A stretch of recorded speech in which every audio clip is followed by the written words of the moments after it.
Hi, I'm Gary Jacobson from the Texas Barbecue Posse, and today we're down in San Antonio talking to Esaul Ramos. Did I get your name correct? Yeah, you got it. Thank you very much. Who's been in operation 4 months here, getting some buzz around the barbecue community. We're in his pit house with a John Lewis pit. And if you behind me, take my word for it, he's got a mattress. He comes in Wednesday nights, he sleeps here till Sunday.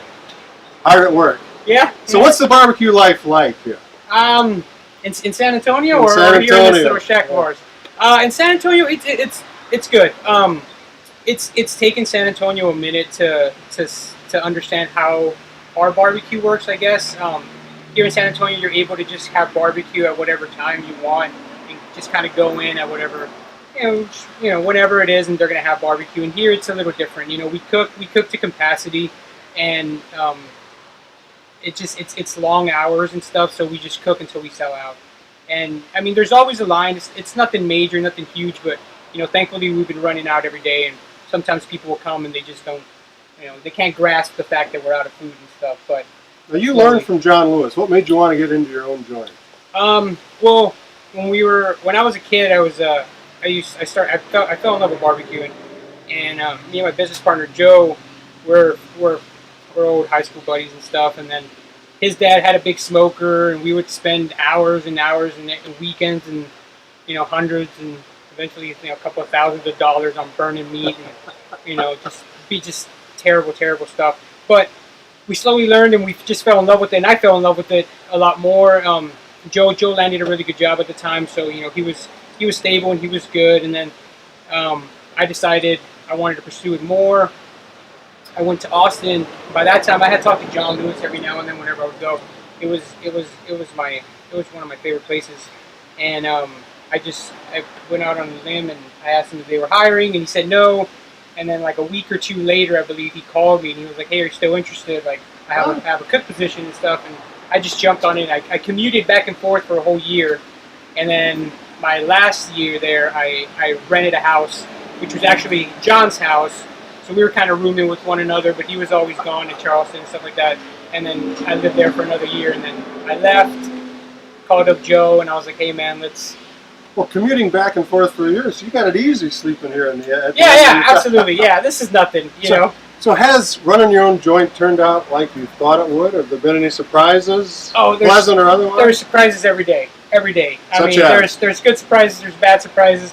Your refrigerator breaks one day, or one day you just get an amazing deal on a couple of cases of brisket, So it's like there's good days and then there's bad days. Some days there's a big line, some days there isn't that big of a line, and you're like, is this going to be the day that we're going to have something left over? But luckily up to this point we haven't been there. You mentioned brisket there. That's what we've run into. We were paying $22 a pound at Franklin last Sunday. Yesterday, $16 a pound at Fargo's over in Bryan. What's going on?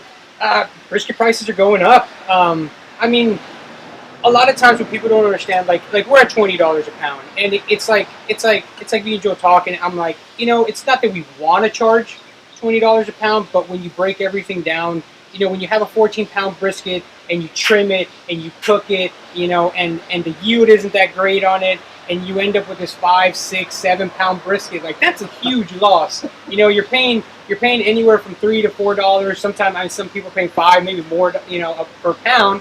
You gotta get your money somewhere. You gotta be able to at least stay afloat, pay your little workers that you have, put something in your pocket.